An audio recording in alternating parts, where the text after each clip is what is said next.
What is going on, explorers? Today we've got another special episode. I'm so excited for this one. But before I get into it, let me go ahead and play the intro music. What is up, explorers?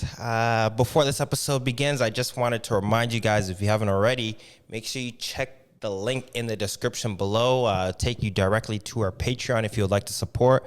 You could support us for the low cost of a caramel ice cap from Tim Hortons. That's it. So if you'd like to support, make sure you go ahead, go to the Patreon link in the description below, and enjoy the episode. Peace. Perhaps your skills do extend a bit farther than basketball.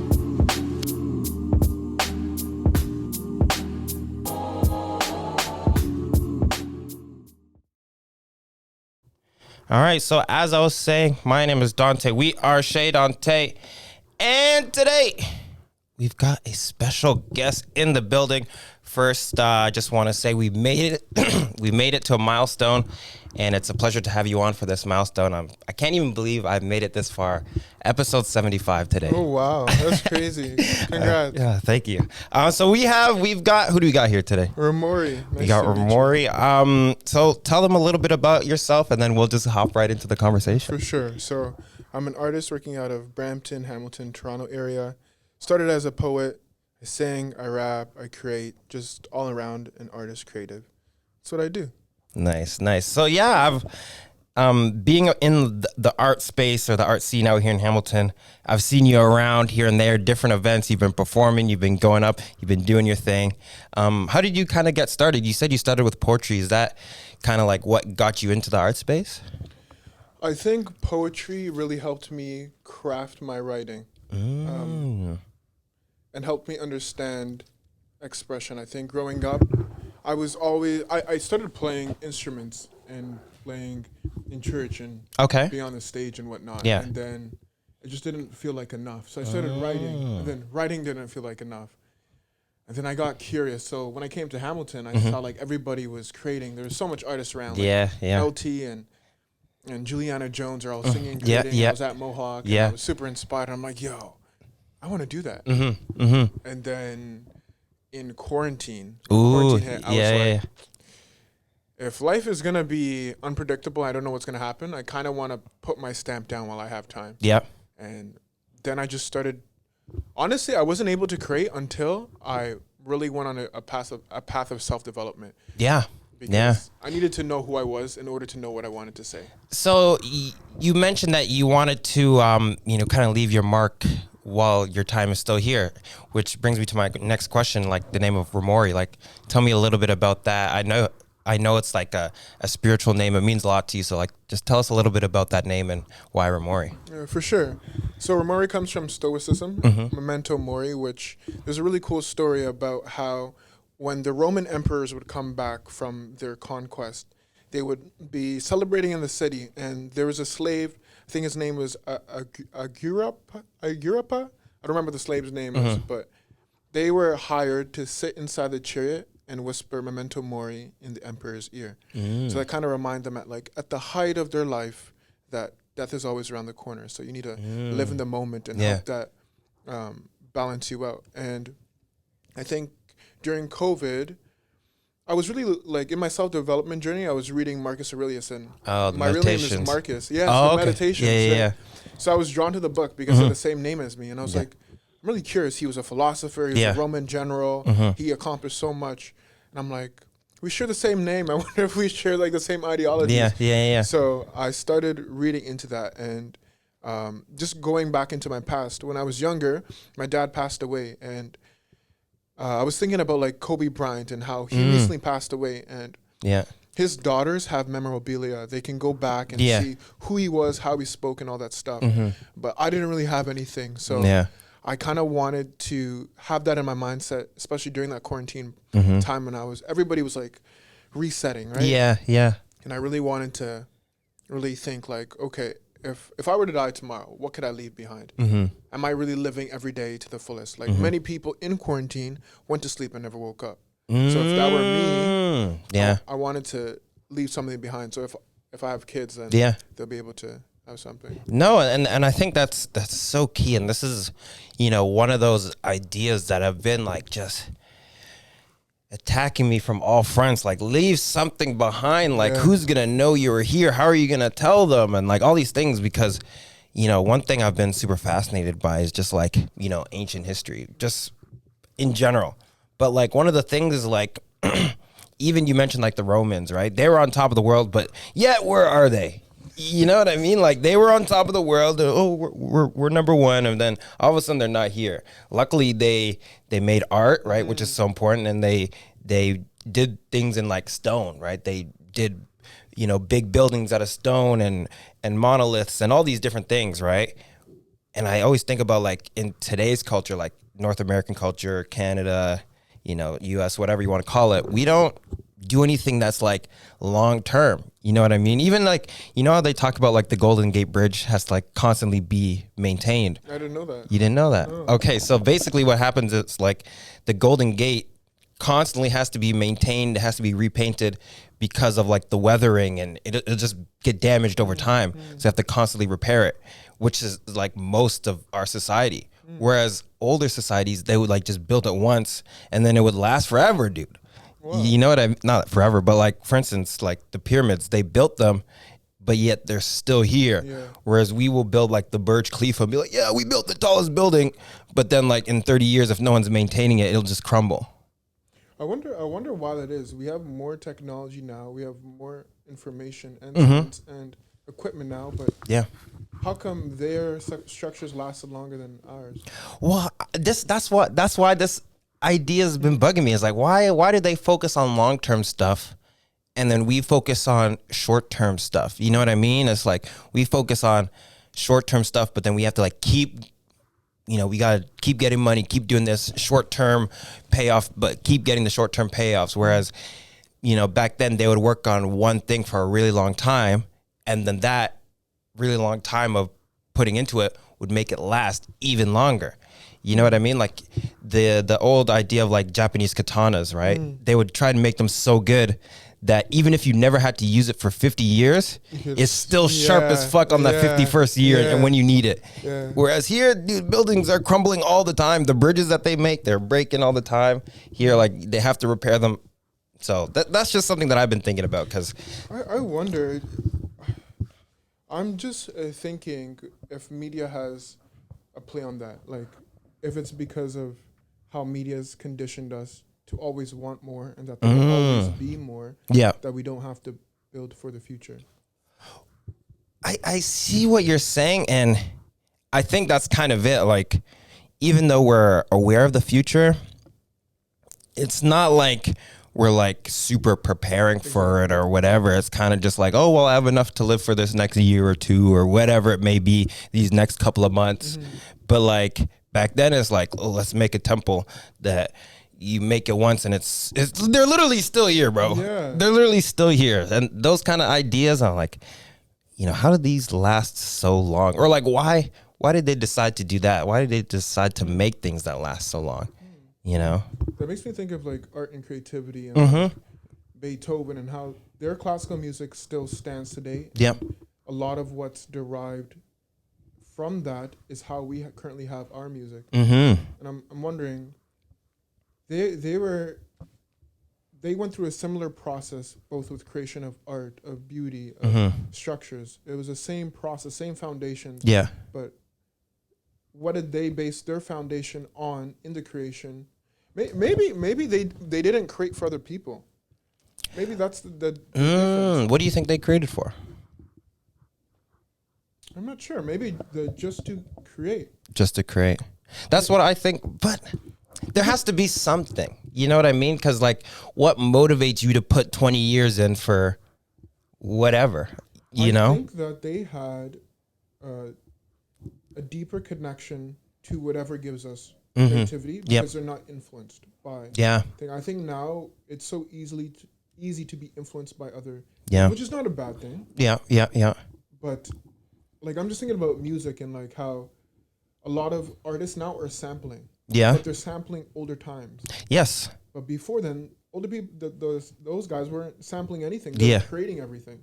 Yeah, exactly. So it's like I think we're a very innovative generation, where they were a very generative. Yeah, okay. I see what you're saying. Because one thing you mentioned, like the music versus back then versus today. You have music that comes out today and it barely even lasts a week, bro. Yeah, You know what I mean? They come out like, oh, I'm the biggest thing. It barely even lasts like 2 weeks. You know what I mean? Meanwhile, Beethoven's still like top #1 charted dude. Like he's been around. You know, been dead for like 2,000 years or something. I have no idea. That's how long it's been. You know what I mean? He's just here. You know, he's just in the zeitgeist or wherever. But you know, speaking of art, it's like, you know, I think that's one of the reasons. Like it's like we need something that will last forever, and not only physically, but like it has to physically last forever. The essence. But the essence, the idea also has to last forever too, right? So this is why I'm so fascinated by art, because art in itself is above language. So it's like you have art and then you have language that like tries to distinguish whatever the art means, but like language is underneath that. That's great. Right? So like you can go to like different cultures and be like, okay, I understand this motif because it's, you know, this is a king always wears a crown or whatever. It's shit like that. Wow. But like you try and explain it in English and maybe it doesn't, you know, translate over to French or, you know, whatever it may be. So I think that's one of the reasons why we deal with art, because it's like there's like art and then there's like English. You know, or art and then there's language, or maybe everything is just art. Who knows? You know? Wow. Is that too deep? No, that's remarkable. Honestly, art is above language. That's so true, because it communicates. You know what's so interesting? Just talking to the top of the mic. You. Keep going.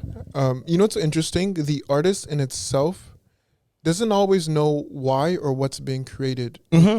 In the journey of creation. Yes. Even after it's done, we try to use language to articulate what we've created. Exactly. It's not always true. And sometimes you don't even understand, like you're in flow and you're creating and you don't know what's happening, but you just know, I need to stay in this as long as possible. Yeah. And people resonate with it differently. Like even some of my music, I notice that people resonate with different songs. And I've been trying to figure out, okay, what type of person is this person? Why do they resonate with that? Yeah. But maybe it's more about, like, because I'm thinking, as you were talking, I was thinking, what makes something last the test of time? Yeah. Like, I don't think there's a formula for that. I think there might be. We just don't know what it is. Because ideas in reality can't really die. Right? So the idea of a king, as long as we keep putting that symbol all over the place, it's still alive. So that's some form of immortality. Right? So it's like, is the idea, right? Because this is something that I'm thinking about, is the idea to become an idea that lasts forever. Wow. Right? Wow.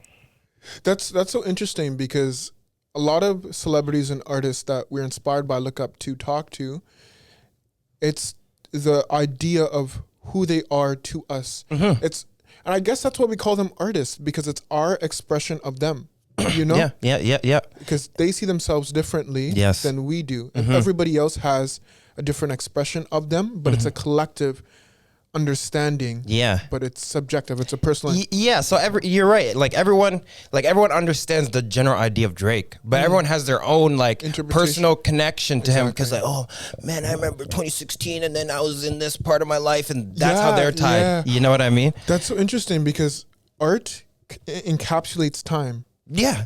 Exactly. Like it takes I don't want to say picture, because I feel like that's limiting the this is, if you're a photographer, it literally does put it into a picture, right? So like, say you're a photographer and you go to an award ceremony, you literally captured that one specific point in time, and then if you print it out, I mean, paper is not infinite, but this is what I'm saying. Like, you know, these old people, they would carve statues of themselves out of stone, and stone literally, like, is there new stone on this earth? Like, I don't know. Like, all the stone we've had has just been here since the beginning of time. It doesn't go anywhere. It maybe becomes lava or whatever, but it's still, all the stone is still here.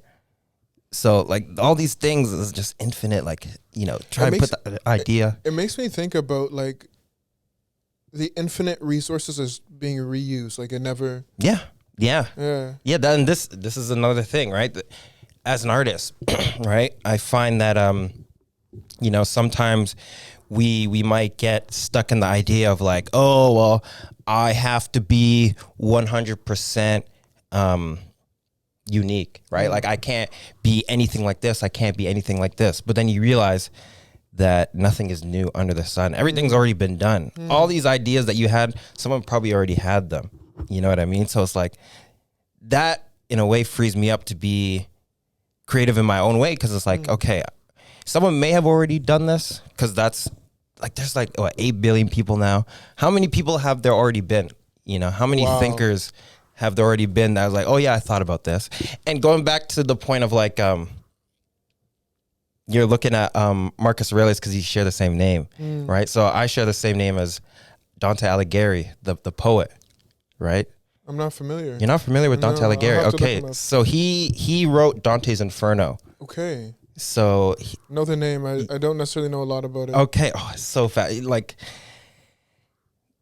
there's so much layers to everything, but like you're saying, I was like, okay, my name is Dante. This guy's name is Dante. Like, is there some sort of similarities? What does he like, or like what did he do? And his main thing was he wrote Dante's Inferno, or the actual term is like Divina Commedia or something like that, the Divine Comedy, right? And as someone like myself that likes comedy and likes to do stand-up and is looking to do stand-up, to then be like, okay, well, what is like divine comedy? What is comedy that's like undeniable comedy?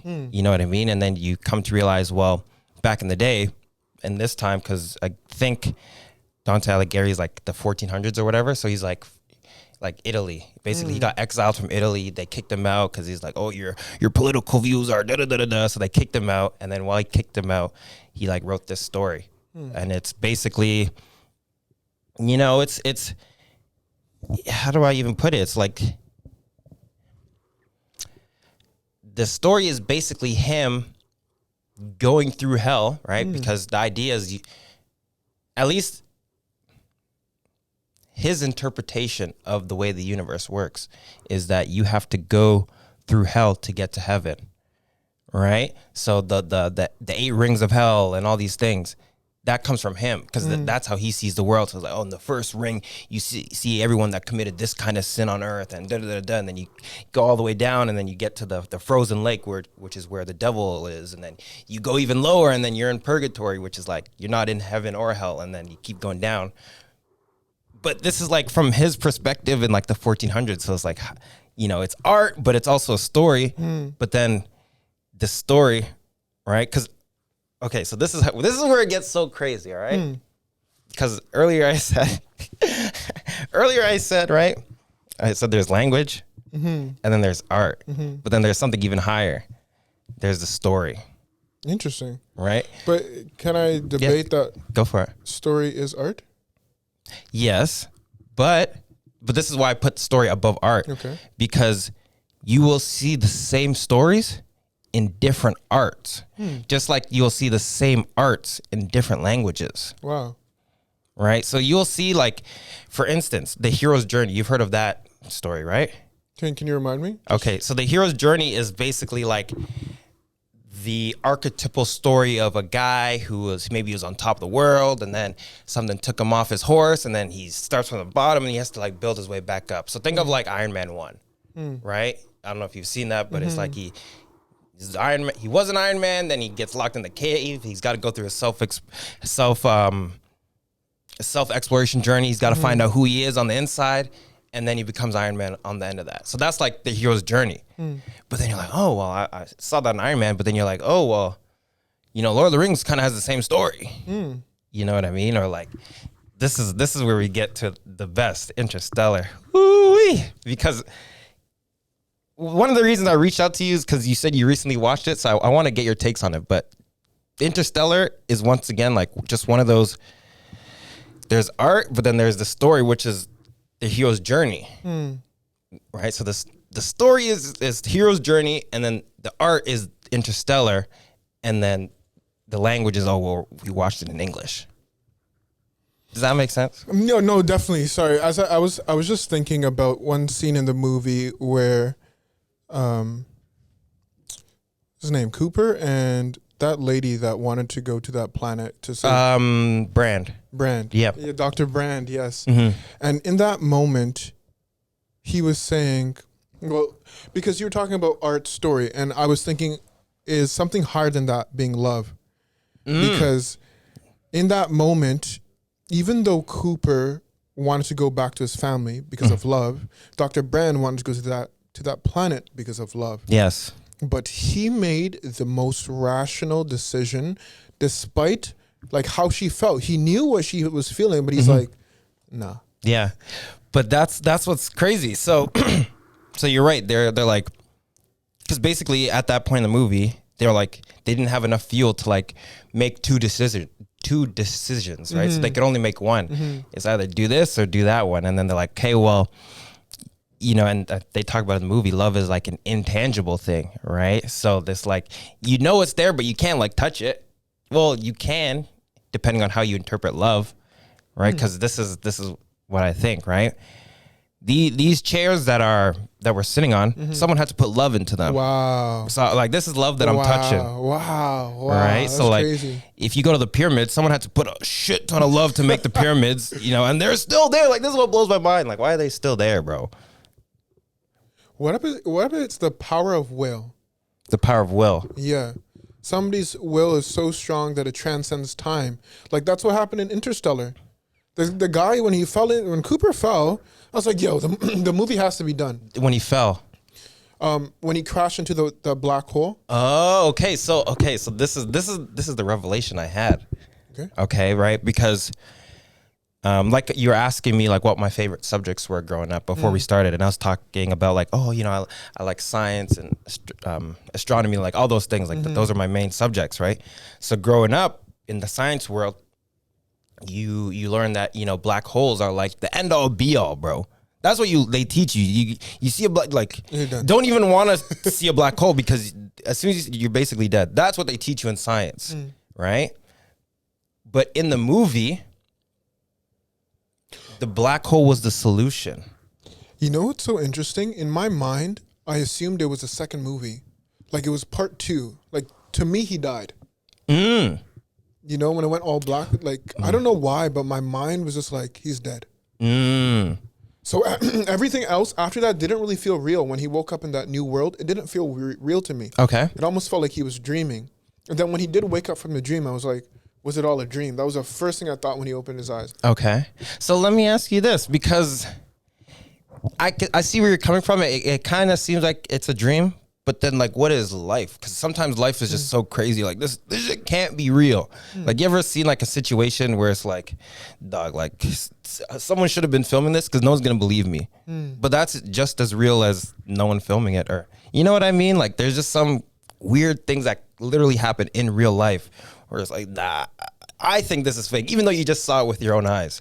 You know what I mean? So are we in the dream state? Like, are we always dreaming? And then, you know, our consciousness, our spirit, our love is what's infinite, because like, you know, the physical body's going to die eventually. Right. But this goes back to like, can we convert our physical body into an idea? Right. Because so I know I need like bars like right, because okay, think of it like this, right? So you share a name with Marcus Aurelius, I share a name with Dante Alighieri, right? You know what's crazy? Before you continue, remember what you're gonna say. But the fact that we both did that, I find that pretty crazy, or a coincidence, which I don't believe in coincidence. Me neither. Which is interesting. Sorry, continue. No, but these are the ideas, because I'm sure you probably like looked up the meaning of your name and then the etymology. Where does this come from? Who are the first people to use this? And then it takes you down a rabbit hole and all these things. But, you know, trying to convert the physical body into an idea, right? So think of it like this. And this is where I think the idea of like heaven and hell comes from. Because I'm interested in this. Say your legend, right, is always viewed in a negative light for the rest of time. No one's going to have a positive reaction when they hear your name, right? So like, for instance, when people say Hitler, People are like, Interesting. oh, like bad guy, da da da da da.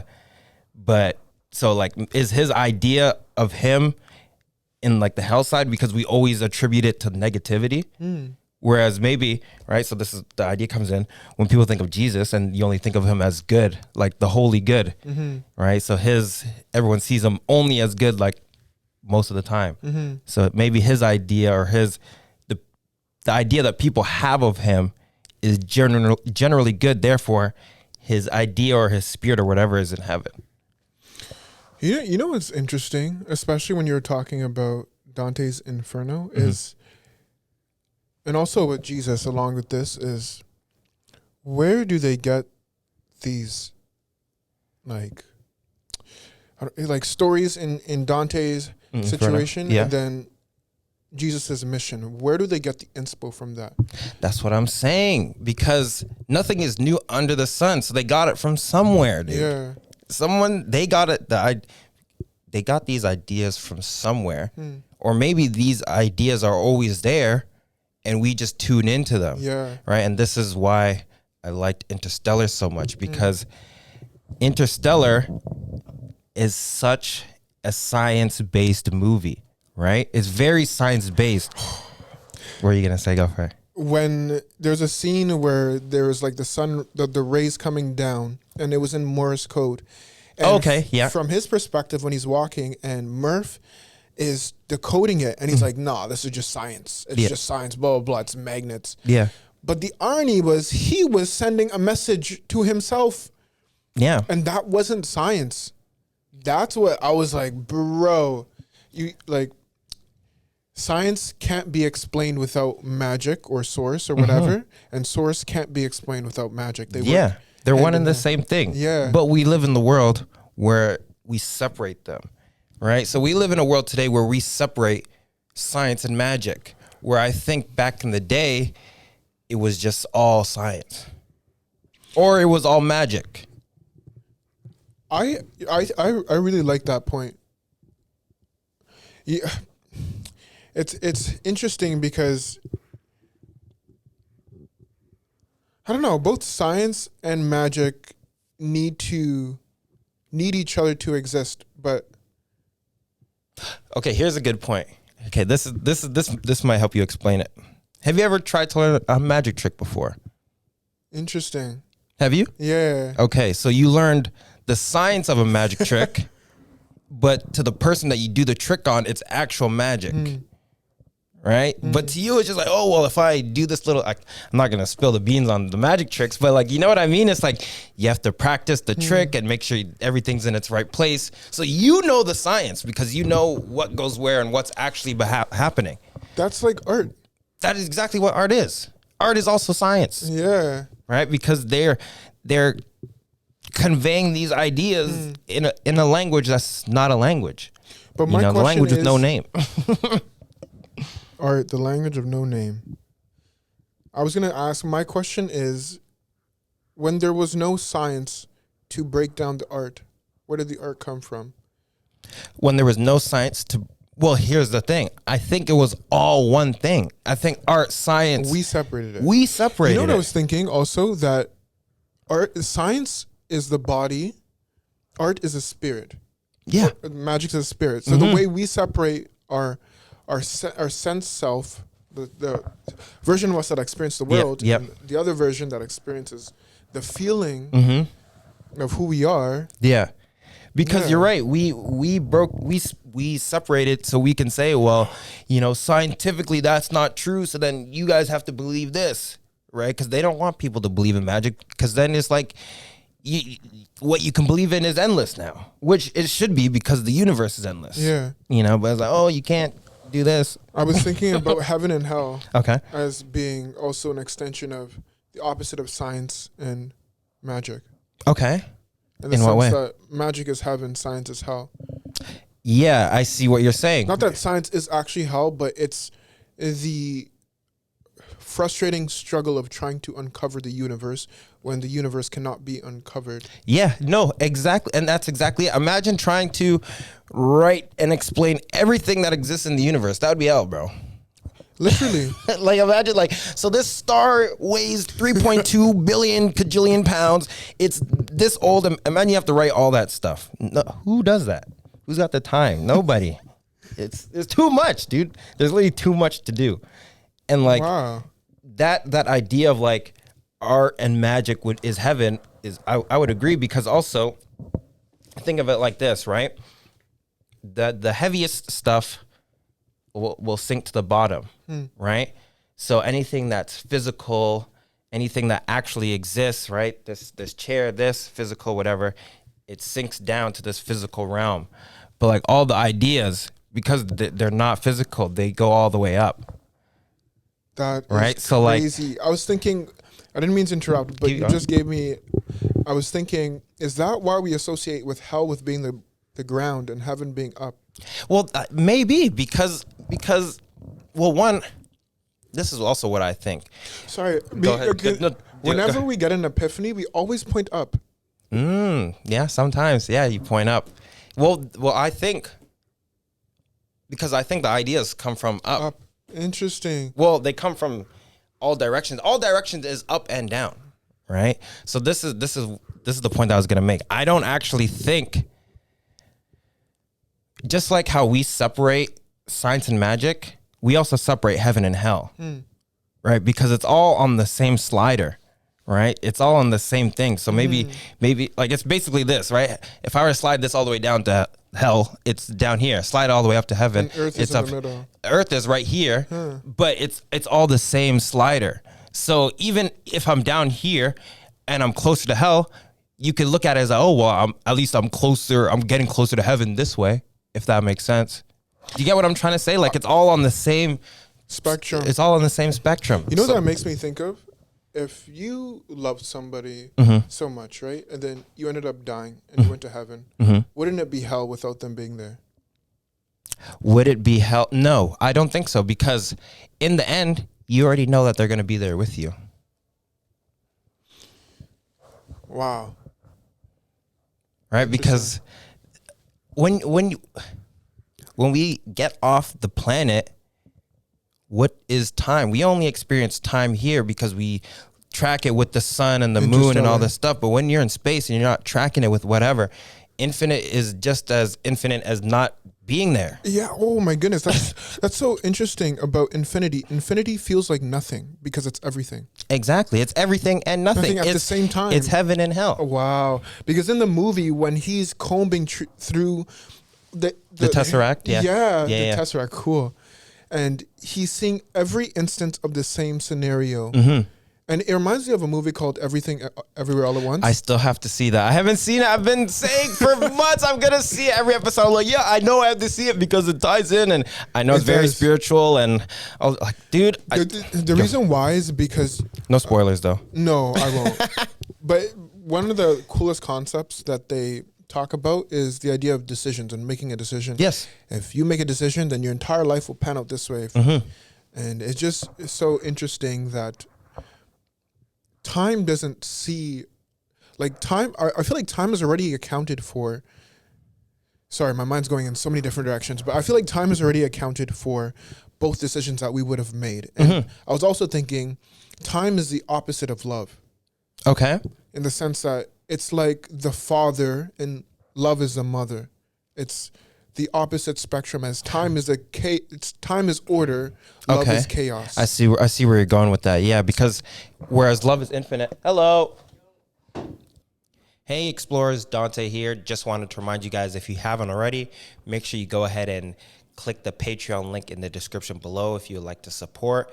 You could support the Patreon for the low cost of a caramel ice cap from Tim Hortons. So if you like to support the message, the platform, the page, go ahead and click the description below. Back to the episode. Come true. Who's at the door? Yo, what's up? What up, Vaughn? Nice to meet you. I know. I was gonna use the desk, but all your DJ equipment's all there and stuff. We got Vaughn in the building. Hold on, I got something for this.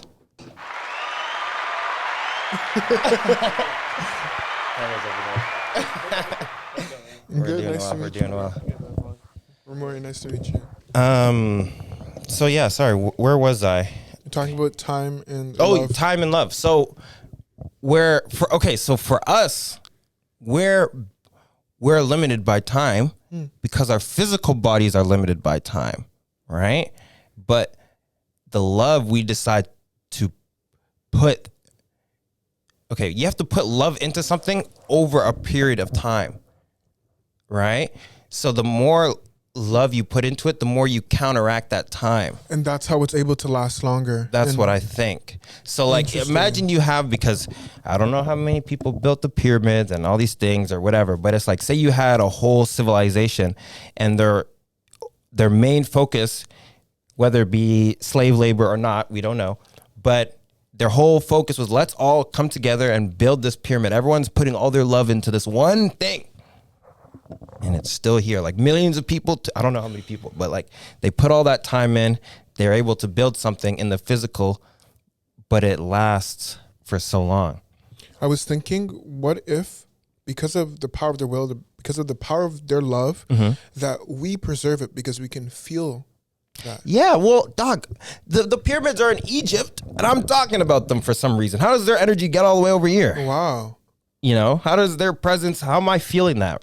Why am I so like drawn out? Oh, I want to go see them. But they don't make noise. They're not like, yo, dog, yo, come fam, yo, come check us out, dog. Like the pyramids are not, they're just existing, but their very existence is so freaking loud because they're been there for so long. Wow, their existence is so loud that it transcends time.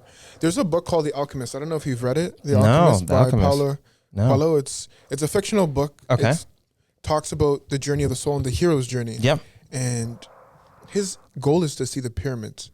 And it's so interesting. As a shepherd boy, back then, they didn't have, I don't remember where he originated from, like in the story, in the setting, but back then they didn't have Google Maps. Yeah. They couldn't Google where it is. They just know Egypt's in that direction. I have to talk people along the path to get there. Yes. Never see the pyramids, but I've heard a lot about them. Yeah. And I want to go there. And it's so interesting how their power, the pyramid's power is so loud that encapsulates our entire purpose, and that became his purpose, to go and see the pyramids. Yeah. And he became who he was meant to be on his path. And yeah, it kind of makes me think about, as we were talking earlier about purpose and how everything comes full circle. Yeah. That's why the circle is my symbol. Everything is a circle. Everything always comes back full circle eventually, you know. I think, at least, but keep going. So he finds out who he's supposed to be on the hero's path. And I wonder if, I was just going to ask, do you think our purpose is given to us, or we find our purpose in life? Like, do you think that it's possible to die without knowing your purpose, or people reject their purpose? And then this also ties into karma. Okay. Do we keep coming back to Earth, do you think, until we've done our purpose and then go to a higher? Yeah, so my idea is that if we don't get our physical body into an idea state to where the idea stays forever, you come back. Interesting. Right?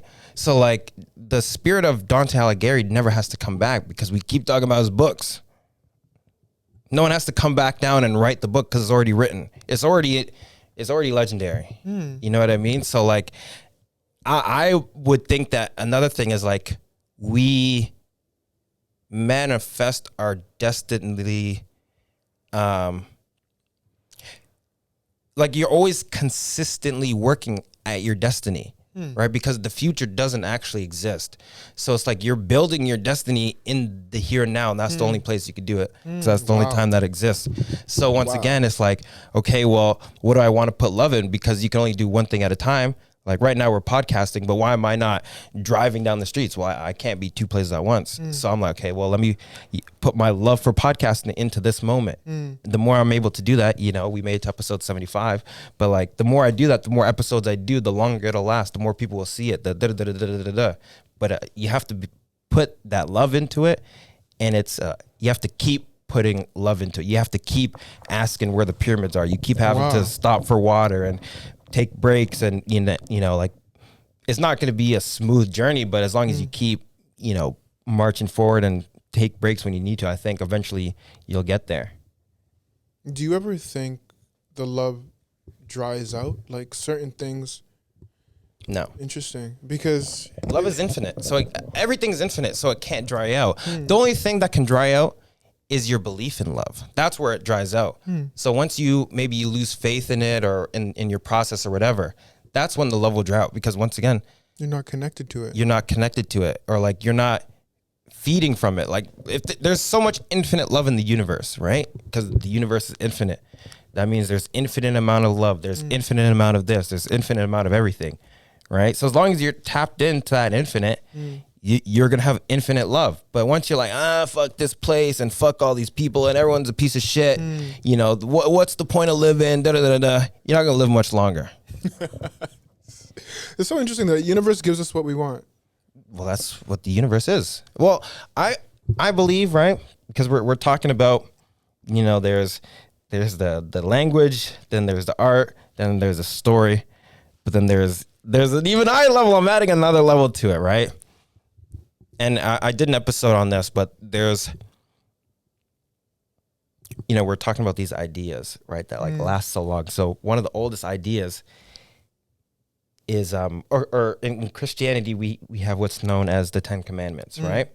But these ideas come from somewhere else, right? So it's not even like they made those ideas up. It's like they got them from ancient Egypt. And they believe, or they have the 42 laws of Ma'at, right? Which is like 42 things like I shall not do this, or I have not done this, or whatever.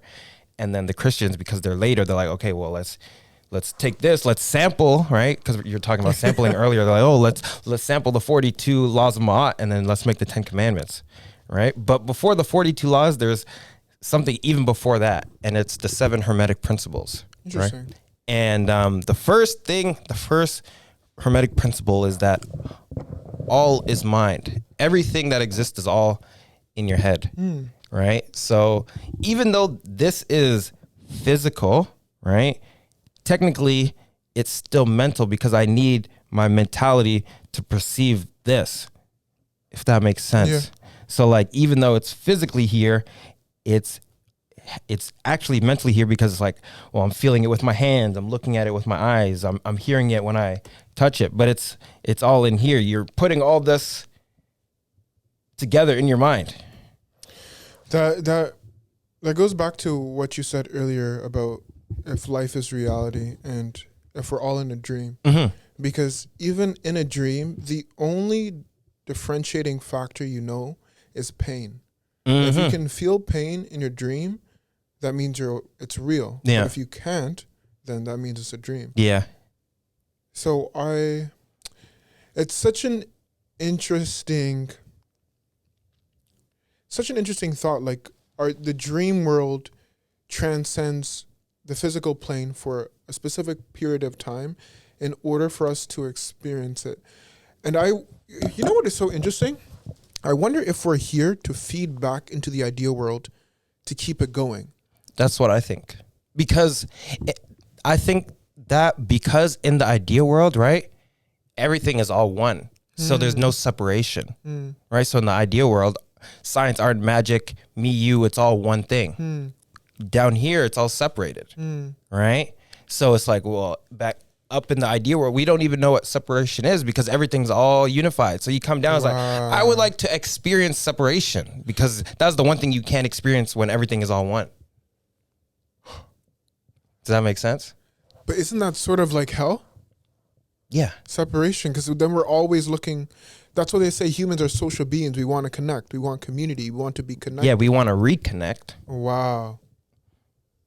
Even like babies, they always come out crying because they felt connected. Yes. To source, their mother. Yes. Yeah. And then when they're separated from that, that's hell. Yeah. Yeah. It's deep. I know, dude. It's crazy. And like, so imagine now your idea, right? Think of, you know, source, or the idea plane as your mother, and then you come down to the physical. So now you're born. So before you were connected, now you're not connected. Now you're down here experiencing separation, right? Like, oh, I get to touch this. I never got to do this before. Oh, I got to do this. Oh, I get to feel what pain feels like, because there's no pain up there. Everything's all one. Everything is all good and all bad at once. Wow. because there's no, as you're talking about the spectrum, there is no spectrum. There just is. There just is. Yeah. Which means there isn't at the same time. Exactly. Because it has to be like, it's two sides to the coin, meaning there's. Well, this is what's so funny about language, because you're struggling to try and like explain this concept, but it makes so much sense in your mind. You know what I'm saying? You're like, oh, there's no words to explain this, but in your mind, it's like, oh, this makes so much sense because it's heaven and hell, but it's not, and it is, and it's the same coin, but it's not. You know, it's no coin and it's a coin. Like, you know. And I feel like I don't want to say the average person, but I'm very grateful to be blessed with the mind of an artist and be able to talk to other artists, because most artists know exactly. Yep. But I think that's because they've taken the time or developed the relationship with Source to be able to understand what Source is trying to. Yeah, I think so. And I think, I think artists do it subconsciously, because it's like, okay, well, where do you get the ideas to write a poem? Right? Obviously, it's your experiences, but it's like you have to go back in your memory and be like, okay, well, this happened to me. How did this make me feel? And, you know, all these sort of things. But you have to be able to see it and form it in a creative way, right? Whereas if you're not a creative person and you're just like, I don't even know what non-creative people do. Like, they just walk around like, what's going on? Like, what do you think about there's no creative people? Like, I think there's non-creative, because there has to be non-creative people for there to be creative people. That's for me. I think that everybody's creative, but not everybody's expressive. That's how I try. Okay. Yep. I see that. Yep. Because even like the most analytical people, they still are creating. Like, if they have to create a document, that's still technically creation. Yes. 100%. Self-expression, not everybody wants to do that. Well, here I'll switch it a little bit. We all do self-express, but it's how we decide to self-express, right? Because that guy that's making the spreadsheets, that's how he expresses himself. Like, oh, dude, I love making spreadsheets, dog. Like, I like color coding them and doing all this. That's how he's artistic. Yeah. You know what I mean? Whereas other people, you know, they make music or whatever, but you have to be connected to something where, because think of it, anything that exists was first an idea. Facts. Right? So it's like you have to be able to have that idea before you could even bring it. You'd be like, oh, I want this Excel sheet to be green, but you can't even picture green. So it's like, are you going to make it green, or like what happens there? But if you're like a creative person and you're like, okay, you know what? I want this to look like this, or I want this to be able to happen. And then you start, you know, working at it. That's how you, I think, right, foster that connection. But if you're not actively trying to think of new ways are going to stop coming to you, right? Like, that's one of the conversations that I had with Chief, you know, like trying to tap into that idea realm. Like, the way he sees it is like there's an idea realm and it's always looking for hosts, right? So these ideas exist, they already exist, and they're just looking for ways to get to Earth, right? So the idea for this chair is like, it was already living up there, and it's like, yo, I want to go experience Earth, dog. Someone come make me, you know? And then some dude was like weaving this chair, and now this chair exists. So that's kind of how he was explaining, and it makes sense to me, because if you're not constantly working on that connection, trying to like come up with new ideas, oh, I see this, let me try and bring that down, or I thought of this, let me bring this over here. It's like if you don't use it, you lose it. You know what I mean? If there's people that they never use that creative muscle to like generate new things, so they might just keep doing the same thing over and over and over, right? And this is the thing. Those people are stuck on Earth because they keep just reincarnating. They live the same day over and over and over and over and over again.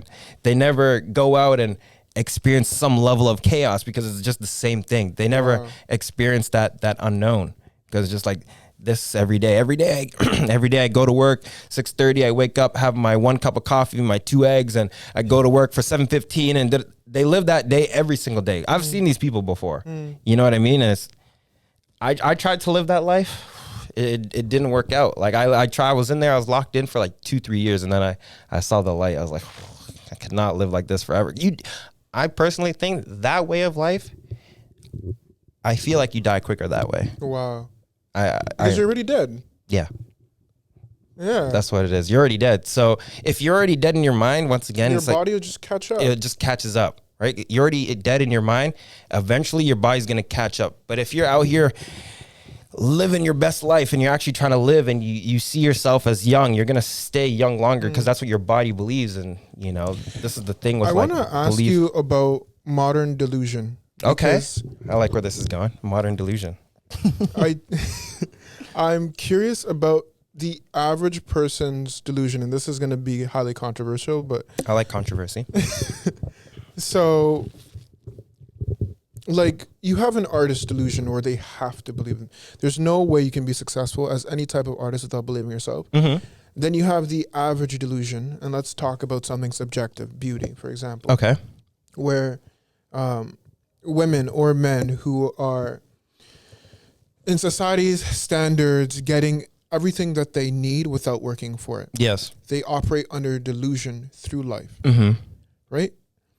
Is that delusion the same delusion as an artist delusion, or is it in the same realm in the sense that it's borderline arrogance? Because an artist has to believe in themselves the same way, for example, an 18-year-old that's getting shipped out Yep. to Australia because she posted an Instagram picture. Okay. So I will say this because I do kind of think about that. Like, you know, there is some level of,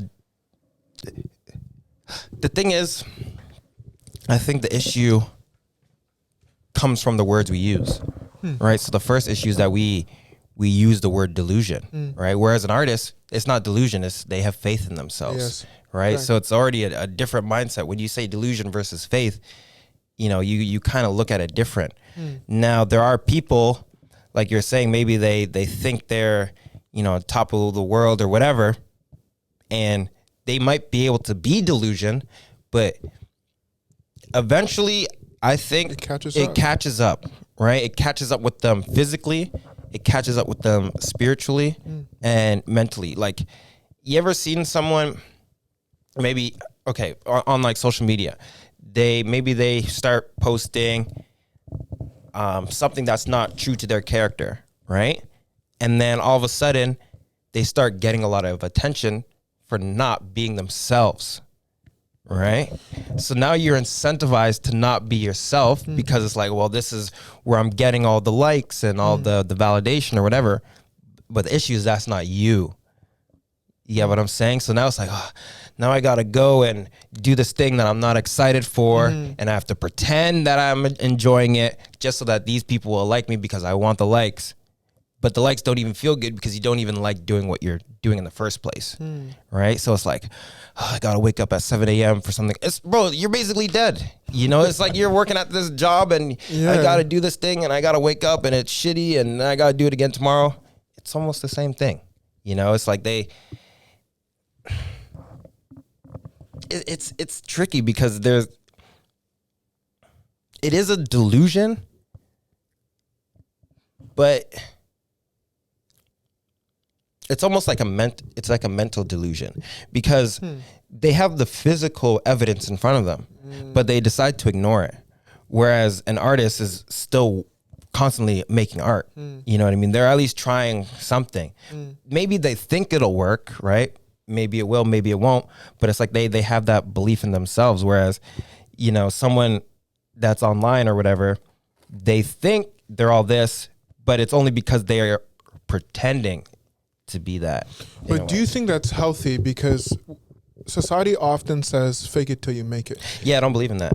I believe in believe it until you achieve it. There's a difference. Because the issue is fake it till you make it. And, you know, on one of the other podcasts, he was saying the same thing. It's like fake it till you make it. But then once you make it, you're fake. Damn. You know what I mean? Like, so I say believe it until you achieve it. You know, like keep working at it, keep believing in yourself because you have to believe in yourself. You have to believe in something, right? And then just keep believing until keep having your faith until you make it. But don't like fake it because then like, okay, you made a fake accomplishment. What good is that? You know, what good is all that time you put into faking it? Like you can, you know, like you can, you know, push out the boundaries a little bit by bit, but you can't just like jump into the deep end. You know what I mean? For the most part, because when you jump into the deep end, it's like you're disconnecting from who you are. Whereas you can slowly change who you are over time. Yep. Does that make sense? So it's like maybe like sustainability, I think, is what you're talking about. Yes. In the sense if you jump to the deep end, it's like people going viral, right? They're not prepared for the virality. Whereas if you've been slowly erupting, then it's manageable. Not only is it manageable, but it's you get to be yourself, right? Because say you've been working at it for like 10 years, that you put those 10 years, so that 10 years is part of who you are. Whereas like the person that makes it overnight is like, yo, I still don't even know who I am. So you know, you got to change it up. And like, oh, when I was this version of me got 50K likes. This version only got 20K. So now I got to be this version. This version's an asshole because they go play pranks on people, or you know what? But that's not really who they are.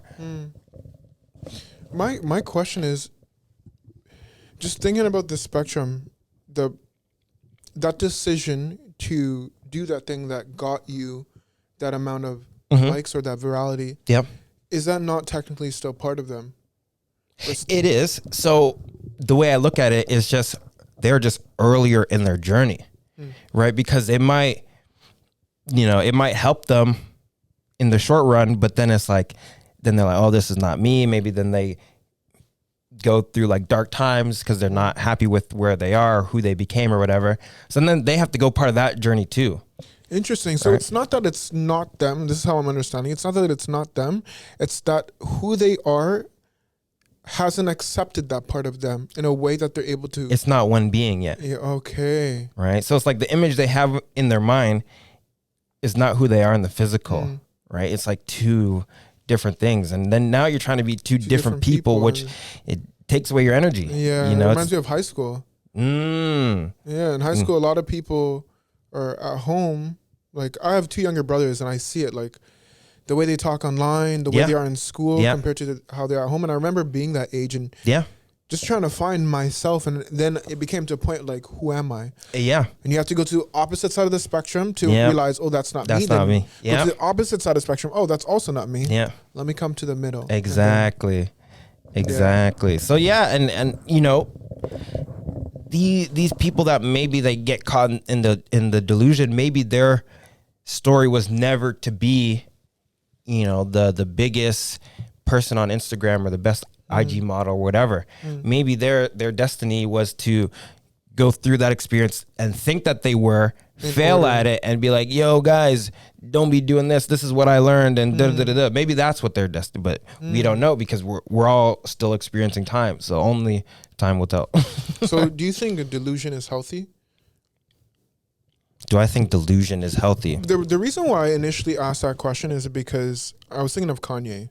Okay.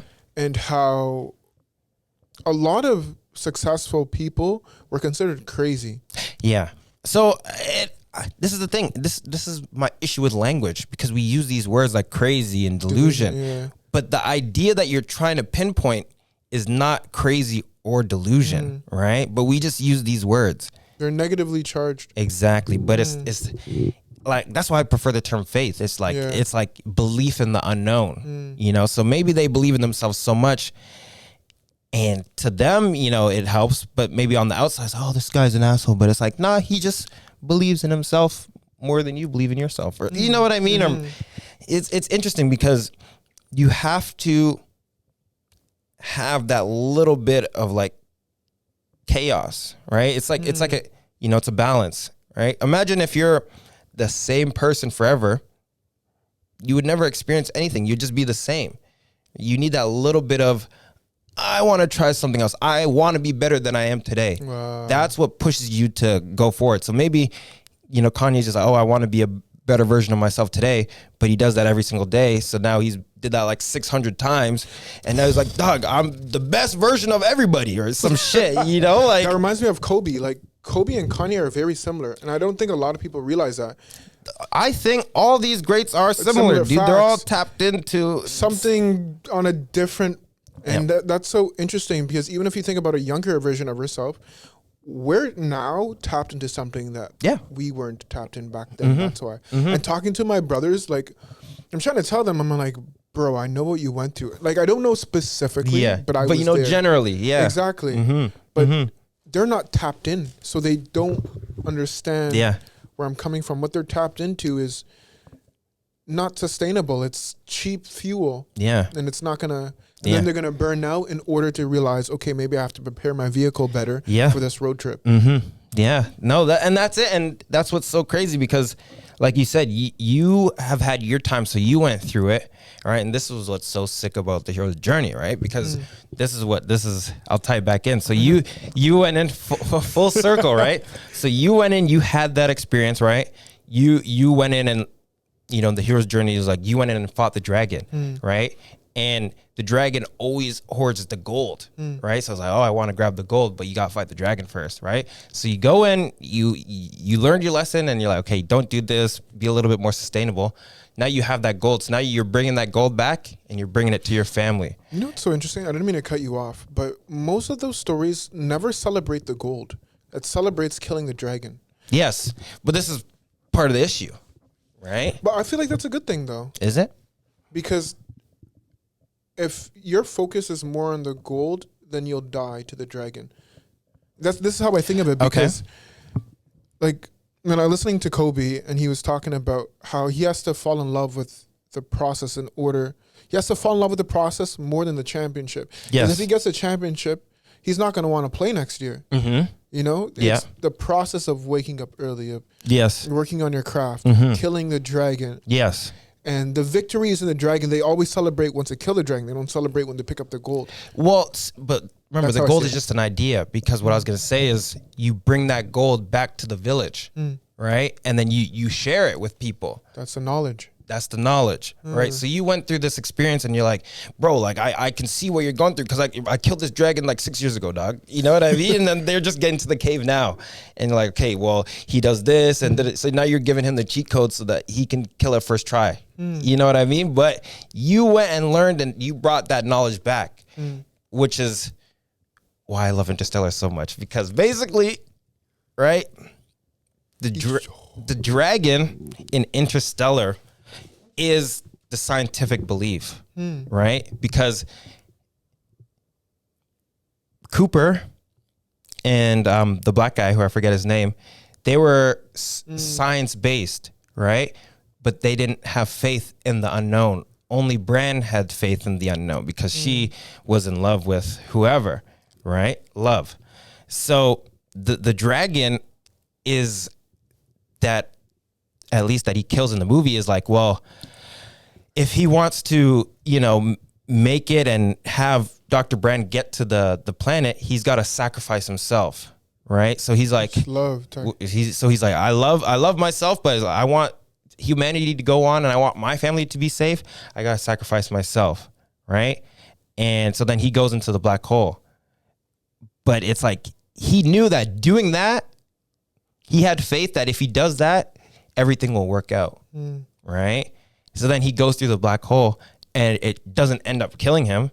And then he's like, oh, well, he was able to literally go back and relay the message, which is so crazy because he was in the black hole. So then he relays the message to his daughter through love, because that's how he's able to connect it. And this is what's so interesting, because it's like, oh, well, what do you love doing? Like, not in the movie, but like, what do you love doing in real life? Because I think that what you love doing now is what your future version is telling you to do now to get to them. Yes. Right? Yes. Because in the movie, he's like, yo, come to these coordinates and then you'll go through the wormhole. But it's all a freaking secular thing, because then he goes through the black hole and then the black hole's like, oh, well, now they're making these lines in the dust in the room. And then the daughter's like, don't go. But then he has to go anyways. And then he goes through the Tesseract and then it starts over. Yeah. That movie was crazy. It's so crazy. It's so.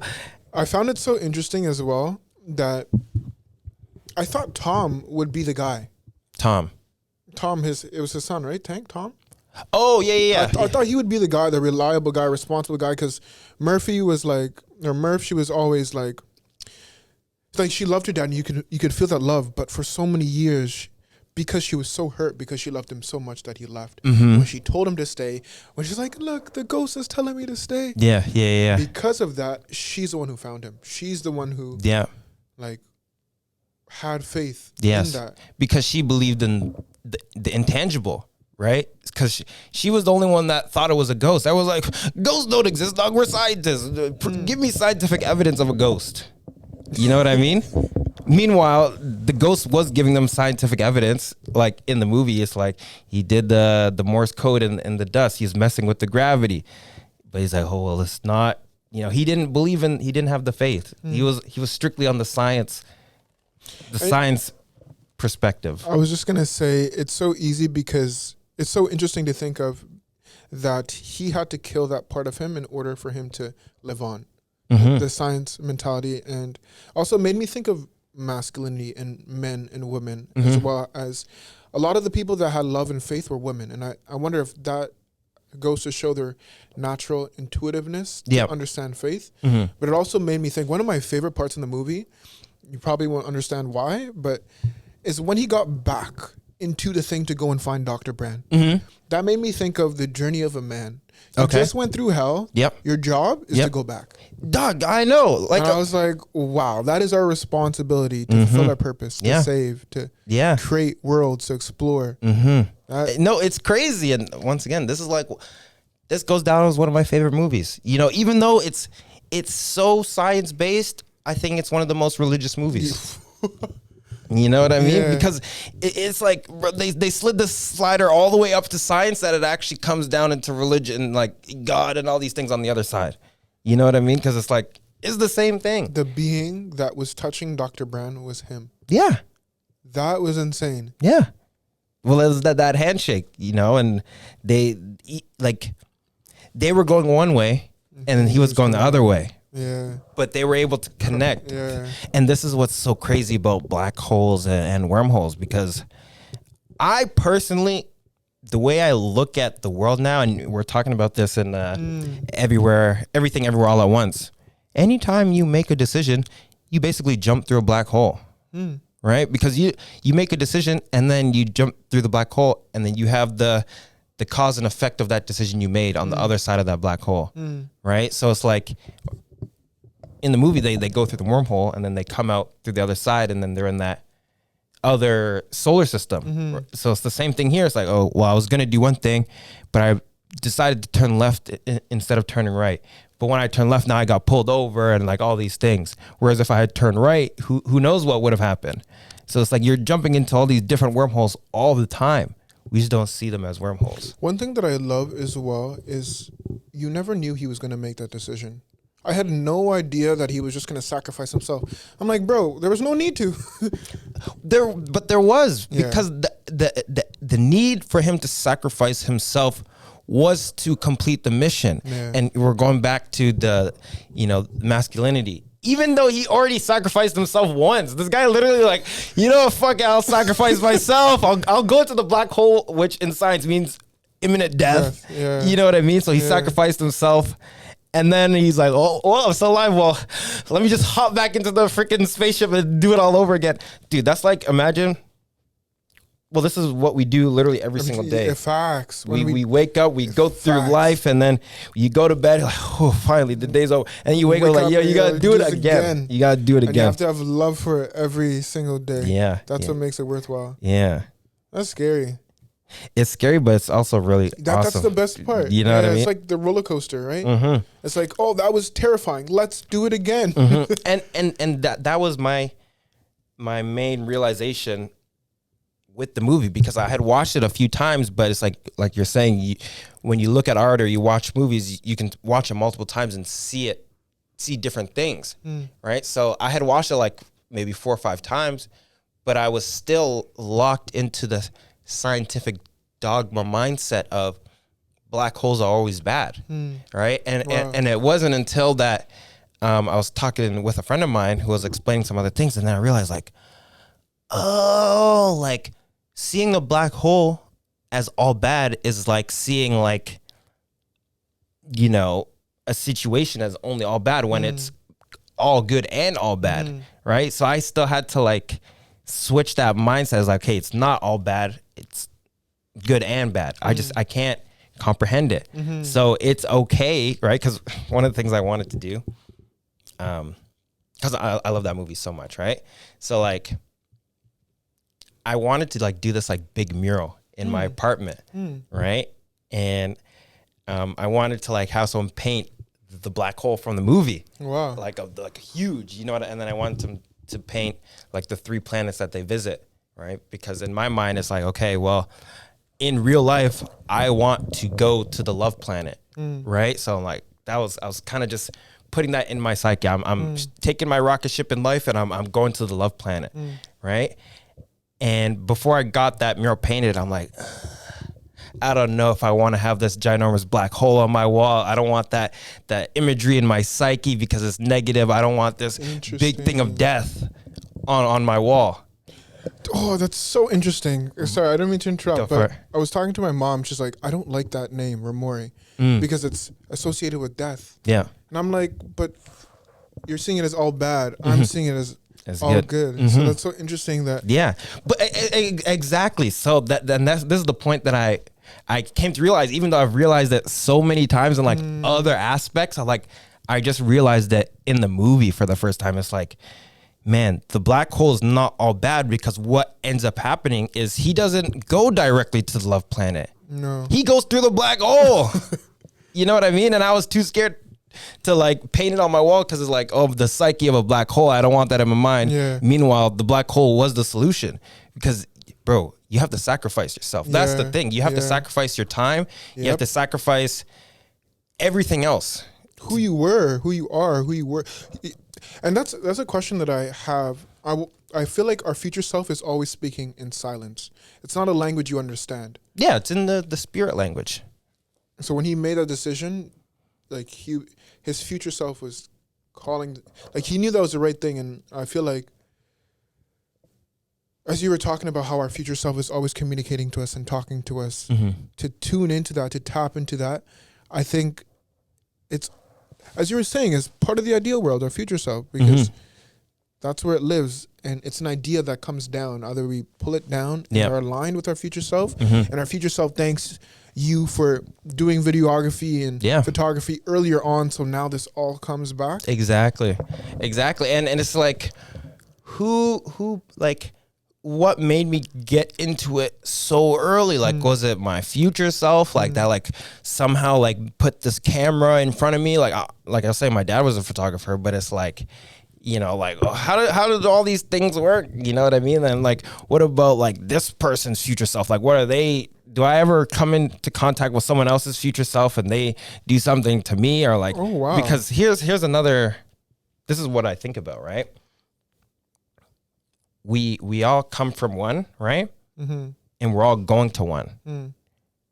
So in the past, we have to connect somehow. But even in between from where we're going and coming from, we're always one, right? So it's like, think of like this big circle that we're on, right? So it's like we come here, we experience Earth, right? But we start as all one universe, and we come down to Earth, and now this is a universe, this is its own universe, this is its own universe. But then when everything is destroyed, we all go back to the one. So it's even like, me and you are the same person because we both come from the one, we're both going to the one, but you have experienced your experiences going through different things, different choices, different ideas, different timelines, different whatever. But here we are meeting, doing this handshake. You're going one way, I'm going the opposite way, but we're on the same kind of mission type deal. And, you know, this is what I'm saying. Like, Interstellar is just so good. When you were talking, it gave me an imagery of like a stream being poured into a cup that has holes. That's okay. Yeah.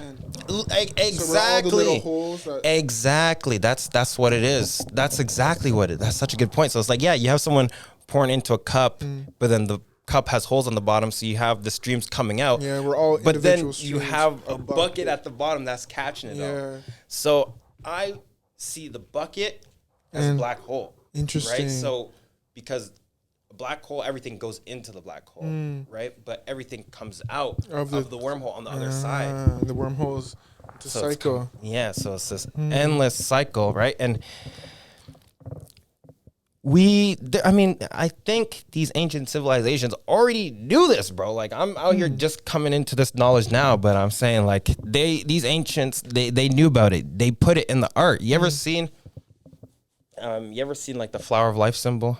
Have you seen that around? Yes, I have. Okay, so the flower of life symbol is basically a whole bunch of circles, right? Patterned on top of each other.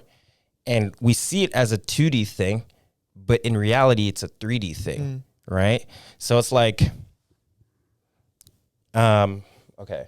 Imagine you had like a bunch of like rings, okay? So you had a bunch of rings, and then each ring, all the rings are all, okay. I have to put this mic down, but like, so you have a ring like this, right? And then you have a whole bunch of rings like this, and they go all the way around the ring, right? So now you have what's known as a toroidal field, right? So things are coming out, because remember, it's a ring, so it's always just going in this circle, but because it's a 3-dimensional thing, it's like, it's coming in this way, it's coming in this way, it's folding in on itself, and it's folding out of itself. Isn't that not like a black hole? That's what a black hole is. That's what I'm saying. But for some reason, we see black holes as all bad. But everything's a black hole. Everything's not a black hole. Everything is a circle. Everything's not a circle. Everything is infinite. Everything's not infinite. You know what I mean? And that's like that's like us too. Like, yeah. This is what I was saying. It's kind of like Drake, because Drake exists. Drake knows who Drake is. We don't know who Drake is. Most people don't even know Drake is actually Aubrey. Yeah, I know. You know what I mean? But then what's Drake's last name? Exactly, just Drake. Period. But then we all have our own versions of Drake in our head, right? Because me and you, we don't have the same version of Drake in our head. And then also, my version of Drake is not actually who Drake is. That's just my version of Drake in my head. So everything that exists in the universe is like that. That painting, like you're saying, it looks like the Mona Lisa, but it's not really. Someone else might look at it and see it differently. And, you know what I mean? And that's what's so awesome about art. Yeah. You know, everyone has their own interpretations and stuff like that. Life is art. Art is life. Yeah. And I think, once again, that's why, you know, the ancients, I call them the ancients. I don't know who these people are, but they call it like the divine pottery wheel or whatever. It's like the divine art project, whatever it is. Like they say, like, it's all beautiful, it's all art, because there's something, some ideas, design that we just can't comprehend it because the scale is too big. I wonder where it comes from. Like, I'm just so curious. I feel like if we were able to visit the ideal world, we wouldn't be able to live. It'd be too overwhelming. Yes, but I think we do visit. I think flow state is that what you're gonna say? Like, flow state is. Yeah, but also, like, me just thinking, I'm connecting to the idea world. But how do you rationalize between the mind and the idea world? Because I feel like the mind comprehends ideas, but the mind can also always be operating. So you're right. So we have a conscious mind and a subconscious mind, right? A lot of the stuff that we learn just chills in the subconscious, right? Like this chair is subconscious, but the idea of it still exists. You know what I mean? So it's like we think about these things consciously, and you're right. Imagine to be overloaded by everything that exists. You wouldn't be able to move, because there's just too much. It's sensory overload. You know what I mean? So I think what actually happens is our mind cuts it off, or it covers. Like, we only have 5 senses, but there's billions of things out there. We can only see 1% of the light spectrum. Like, that's crazy. Well, okay, so take this in. The light spectrum is everything. Everything's on the light spectrum. Sound is on the light spectrum. Wi-Fi is on the light spectrum. Right? It's just different vibrations, right? So technically, everything's a vibration.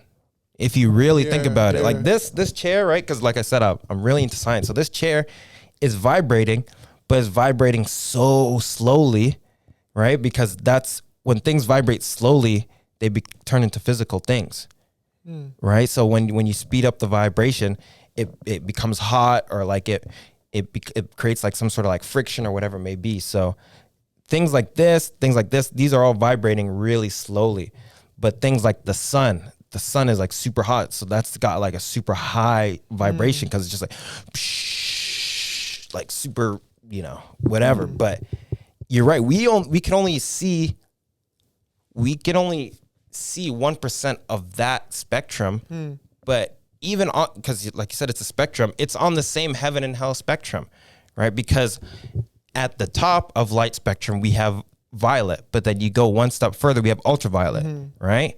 But you can't see ultraviolet, but we know it's there. On the other side, we have red, and then below red, we have infrared, right? Have you heard of infrared before? Yeah. So infrared is like the remotes that you'd point at the TV. It shoots an infrared signal, right? But it's like a super weak signal. But then there's microwaves, there's Wi-Fi waves. All these are vibrations that we can't see, but we know they exist because I can connect my phone to this Bluetooth speaker and it shoots a wave through the thing. It's literally everything's all vibes, but we just can't say that because everyone's like, "Oh, dude, you're so hippie." But in reality, it's a vibe. And what I'm trying to do, and I think you as an artist are trying to do, is like you're trying to tap into that high frequency. People call it Christ consciousness, whatever you want to call it, but it's like you want to tap in to that super high vibration because that's where the ideas are. They're all up there, and everything that's down here is all physical and it's all slow vibration. Oh, that's what artists do. We take the intangible and make it tangible. We take the ideas and bring it down physically. And going back, another full circle moment, Dante Alighieri, like his main thing was like, I want to write a story, but he, because a lot of people weren't literate in that time. So he's like, I have to write it in like the common tongue. So I can't just write it in like high Italian or whatever. He's like, I gotta be able to write it in a way so that, the mortals or the whoever, the common folk can actually understand what it is I'm trying to say, even though it's super complex. You know what I mean? Like if you look at the story, it's like a super complex story because like I said, it ties in heaven and hell. And I like the what's it called? The imagery of like you have to go through hell, right? So you have to go down, down, down, down, down. And then you go all the way to the bottom, but then the bottom is now the top. So it's like you go all the way through hell, and then on the other side of hell, there's a mountain. Then you can start climbing up the mountain to heaven. And even the climb of that mountain sounds like hell too. I don't think like it physically. Yeah, there's a lot of stuff. Like it's a spiritual mountain. So it's more like you have to go through tests, just like in life. You have to go through tests. You have to go through challenges and all these things. And I think in one of the chapters, it's like he has to like he doesn't have to experience each punishment or whatever, but he has to like he has to go through them and actually see it, right? So it's like even though he's in hell, right, he's not actually dead yet. So he's not participating in hell, but he still has to like go through it as if he's there. You know what I mean? Because he is and he isn't. Like he's there, but he's not really there because he's not dead yet, but he's he's like in the ideal world, right? In a way, he's in the ideal world, but it's like hell in the ideal world. It's hard to explain, but it's like he has to go through hell, and he's like, oh, this is where all the people that were greedy were. These are all the people that committed this sin and this sin. They all live on the fifth ring is where this happens, and this is how they're specifically tortured. You know what I mean? I wonder if it's necessary to go through that in order to like experience the opposite side of the spectrum. Yeah, I think so, because you wouldn't know what's good if you didn't know what bad was. That's why you have to go through every single one, so we could experience. Yeah, and then also you're grateful after that too, because it's like, good thing I'm not on ring one, dog. Those guys, they got it bad. They just burn for burning's sake. You know what I mean? Like they just burn forever.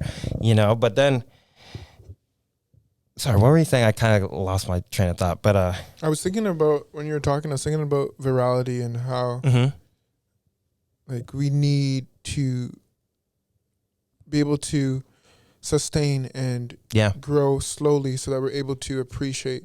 And I think gratitude makes everything feel enough, and that's what gives us the capacity to get more. Because like I think you're right there, because I started doing like a gratitude practice where I like write a few things every day of like just what I'm grateful for. So like I'll take a couple minutes and just write in a journal like what are a few things I'm grateful for. And then it's like when you start doing that, it's like you start to realize you have so much to be grateful for. And this goes back to the people that they don't believe in anything. They're kind of just wandering around, everything's shitty, and fuck the government and all these things. Well, I'm also that, but also, you know what I mean? Like when you're grateful, it's like you're grateful for everything, and then it's like then you can have more. And I think this is also where like the idea of like abundance comes from, right? Because I'm super fascinated, because the Great Pyramids, they were built in worship of the god of abundance, right? So the ancient Egyptians, they have this god, his name's 𝓁. He's the god of abundance, right? But say if you're just a super grateful person, and maybe you only have $1 to your name, but it's like, I'm grateful that I have this $1. Well, because there's abundance, now you can have $2, right? But say you're not grateful and it's like, oh, I only have $1. What am I going to do? I can't do anything. Then you're not even going to go and grab that second dollar, because you already locked yourself in that you have that scarcity mindset. It's like, oh, there's no more dollars left for me to get, and you only have the $1. But if you're grateful, it's like, yeah, I only have $1, but another dollar's coming to me, or like I believe that there are more dollars in this universe. It's interesting, because I feel like when we're focused on the good's attracted to us. Yeah. But I love this quote that says, if you're in the dark and you look for the dark, that's all you'll see. But if you look for the light, then you'll find it. Yeah. It's what you're looking for. And yeah, I feel like that's why, as you said, there's so much to be grateful for once you look for gratitude. Yeah. If you look to see how much things went bad in your day, you'll find a lot. Yeah.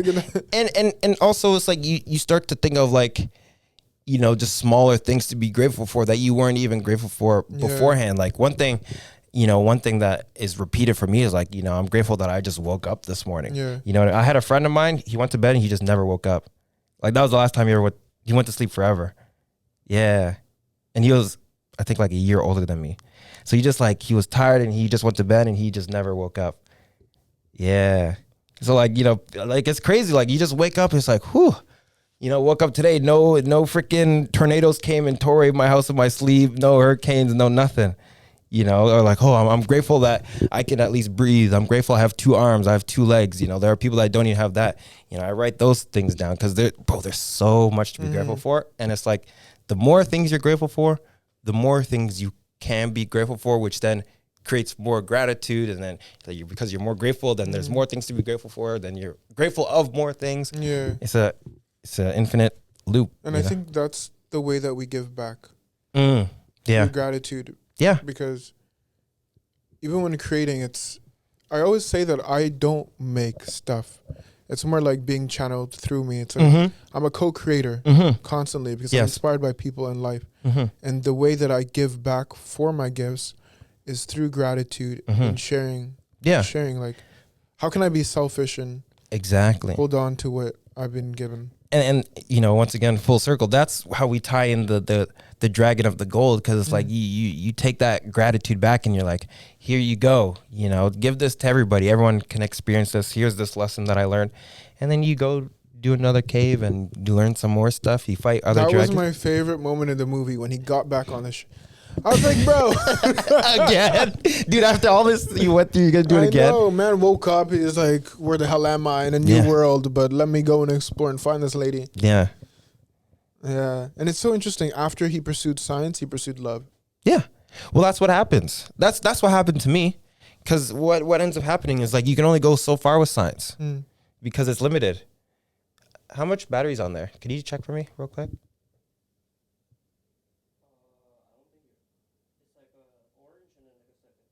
Okay, so it's basically dead now. All right, sweet. So we're getting. That's so funny. All right, yeah, we're almost done. But yeah, you can only go so far with science because, like we're saying, it's limited to material, right?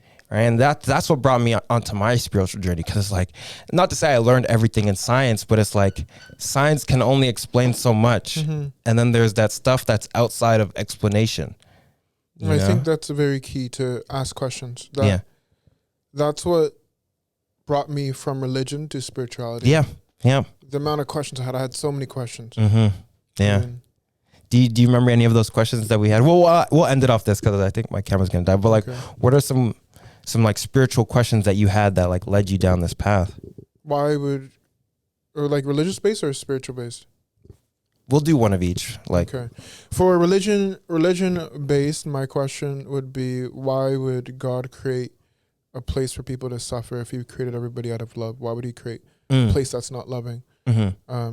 Spirituality based, I'd say one of my questions was, why was I given these gifts if I don't know how to use them? How do I use these gifts that I've been given? There's so much more that's unexplainable. There was one time, I'll make this very short, but I experienced telepathy for the first time, like actual telepathy, but not like telepathy, like you were communicating. Yeah, but mentally. Like in the sense that I had somebody else as a reference to verify that actually happened. It wasn't like something that I made up in my mind. Yeah. I won't go too quickly into the story, but basically, me and my friend, my roommate came home, me and my friend both said to each other in our head, let's go outside for a ride. We never spoke. Like no words outside, and they all can verify this. And that made me think, what else about life? Yeah. Don't I know? Yeah. No, I believe in those things. You know, I believe in telepathy. I believe in telekinesis. Like I believe in superpowers, because where did these ideas come from? Facts. You know what I mean? Facts. You know, these ideas have to come from somewhere. You can't just, it's like color, right? We can't imagine a new color. Yeah. You already see what you've seen. Yeah.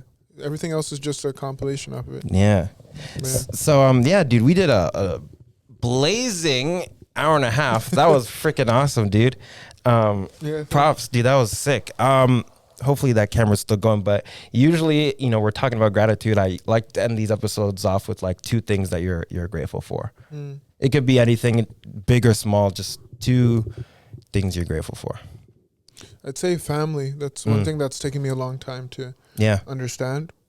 And then the second one, I'll make 3, because the one you said about waking up really spoke to me. And then the third one is time. Like the ability to grow is so remarkable to me. No matter where you are right now, you can always change it. Like life isn't, it's not fixed. Yeah. That's one thing that I love. Yeah, that's dope. For me, 2 things I'm grateful for. One thing that I think I'm grateful for is just, you know, to be able to express myself, right? I used to live a different lifestyle, you know, in like the corporate world, where I couldn't express who I truly was. You know what I mean? Not to say I'm like some like crazy person or whatever, but it's like, you know, we're talking about like code switching, and you can't be your authentic self around certain people because it doesn't jive with, you know, corporate culture, whatever. So like, that's something that I'm super grateful for, is like now I'm in the space where I can just talk and express myself freely, talk about crazy ideas like telepathy and telekinesis and black holes and stuff like that, you know? And another thing that I'm grateful for is just, let's see, what else am I grateful for today? You know, I would say I'm also grateful for the cycles of life, right? Because right now we're going into spring season, right? So I'm super grateful. The trees are starting to blossom. The birds are coming out. They're starting to sing. But I know in a couple months it's gonna be fall, and then it's gonna be winter. But then it's gonna be spring again. I'm gonna be happy. So I'm super grateful for you know, those kind of cycles that we live in, because it's so fun. Full circle. Awesome, dude. I hope you guys enjoy that episode. Where can the people find you? Instagram, All streaming platforms under 𝓟MORI, REMMORII. Sweet. You guys can follow me at Chez Dante, CHEZDANTE. Yeah, until the next time, let me go ahead and play this outro music. Further. I'm sorry. You said my skills extend farther than the basketball court. Farther relates to distance. Further is a definition of degree. You should have said further.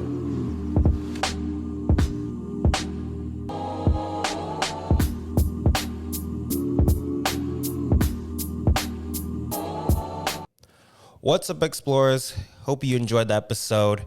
Just a reminder, once again, if you haven't already, go ahead and check the link in the description below to join our Patreon. There you'll find exclusive behind-the-scenes content that's not for the YouTube, just for the Patreon, just for those that want to go that next step further and support the page.